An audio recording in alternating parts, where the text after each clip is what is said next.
Okay, right, we've made some progress on this. As you can see, engine's out. There's the diesel engine. Old engine's down here. Hopefully that's getting picked up tomorrow, fingers crossed. And that should practically pay for what I paid for the diesel lump. And there's a diesel lump and some new parts down there. What I've done, engine and box I've removed. I've left the shafts in. I've just taken the inner CVs apart, which, as long as you're careful, isn't a problem. That's still got to come out, downpipe, because obviously that CVH that's not used. Gear selector, cradle, obviously we're keeping all that. I haven't taken the little plastic things off for the bottom of the inner wings because I took the engine out the top. And what I did to remove it, undone engine mount on the back, pulled that out of the way completely. Undone the rubbers from underneath both sides, pulled it up, and then as you can see I've scratched it up a little bit. You have to tip it and pull it around that. And I've took the little plastic cover off the heater box at the back there. Okay, so that's emptied out and the rad's out. Didn't need to take the rad out, take the engine out. All you have to do is take the fan out and it'll clear. But I'm changing the rad anyway, as even though I think they're the same rads, it has a leak. So I'm going to change that and hopefully I'll be alright. Okay, so that's basically that side of things. Over here we have got a turbo diesel with a nice wavy glove. What I'm going to do, I've already changed the flywheel. That's a non-turbo flywheel from a straightforward 1.8 diesel, and you have to change it because this is a turbo diesel one. That's a lot bigger. That won't fit inside the I think it's a IB5, these boxes. It won't fit in the box because I'm using a non-turbo box. Basically the same as what the Escort would have come with. And there's the bigger clutch. There's the old clutch. There's a new clutch there to go in. Cam belt. Nah, I'm going to start doing this. Crank pulley on this, don't look too healthy. So the rubber's deteriorated, but I have got one I can put on. So what I've now got to do to get this, to make this so it fits, obviously clean up the flywheel, put on the new clutch, which again is just a 1.8 diesel clutch to match the flywheel. What else are we going to do here? This bracket here, it's the old alternator bracket, that's coming off. So to get that off, you've got two bolts stuck up there. So the only real way of doing that is to take the alternator off, diesel pump off, and I'll probably show you that if I ain't being too lazy, because I'm going to do the belt anyway.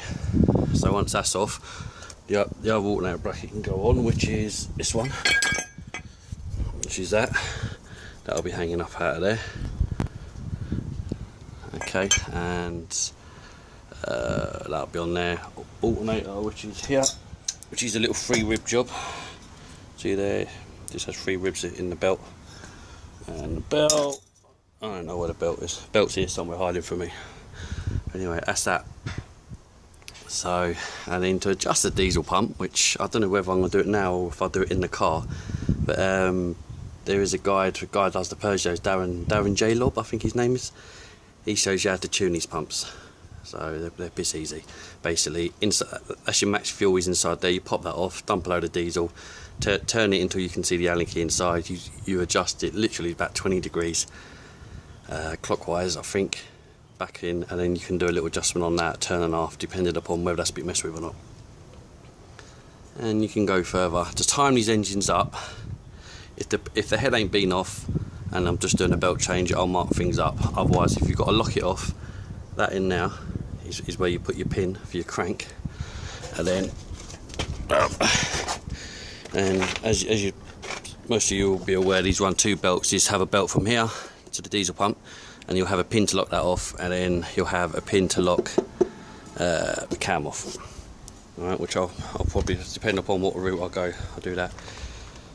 On the back, let's have a look what we've got. Oh, they've left the accelerator cable on for me, which is cool. These pipes, this one is going to be top heater matrix, that's going to be bottom heater matrix. So that's sorted, that's not a problem. Obviously this is where your intercooler goes. Engine mount bolts on there, but I'm not going to bolt that onto the engines in the car, otherwise you just never get it into place unless you're coming in from the bottom. But I'm not doing that way. Oil filter can be a bit of a pain in the arse when you're putting it in and out, but if I need to, I'll take it off and replace that one when I put oil in it, because I don't think there's any oil at all in this engine. top thing for the water, to return to the water bottle, which will be joined up to this one, which runs all the way down to there. So that and that will be joined together, teed off into the water bottle. Okay, bottom hose for the rad, that one, top one, and there's your temperature. What else you got here? This here is where you put your light for your glow plugs. I've got brand new glow plugs to go in that I've kept from the Sierra diesel that I had. Okay, what else is there to show? And down here, where's it gone? Should be your oil pressure, hiding away as it normally is, somewhere around here. I can't see it, I'll dig it out after. Oh no, it's on the side of these engines. I've just remembered. There, right, that's your oil pressure. So that's pretty much how little wiring you have on this engine. None of this, we're not running ECU, so I'm not going to run any of that. So it just means it might have a little bit of a pinking session when cold. We'll see how that goes. I'll deal with that if I need to. Live for the diesel pump goes there to run it. Again, it's a Mark 5 engine, Mark 5 Escort, so it doesn't have any of the patch stuff on it.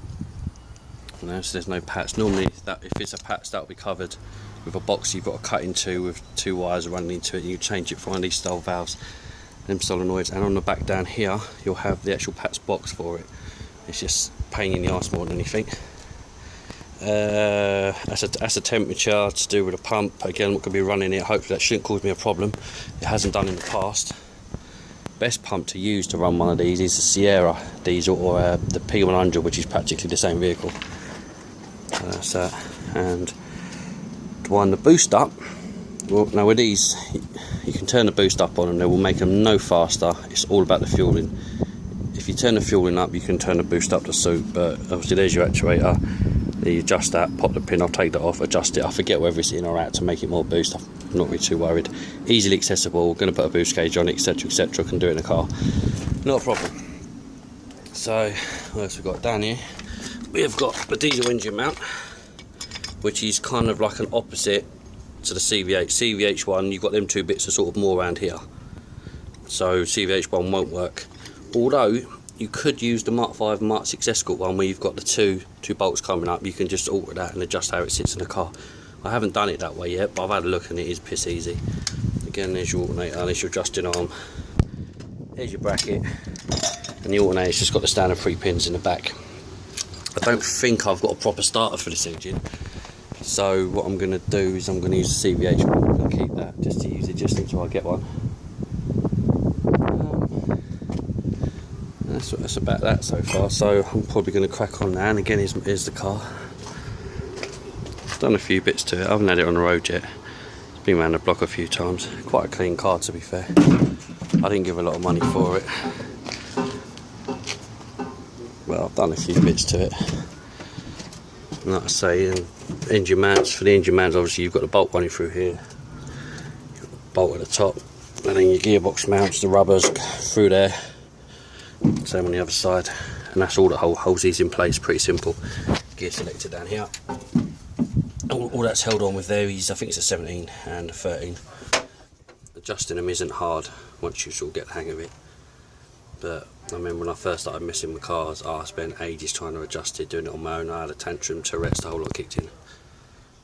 But it's just typical of me being the wally that I am. Okay, water bottle. I've no choice but to keep this one.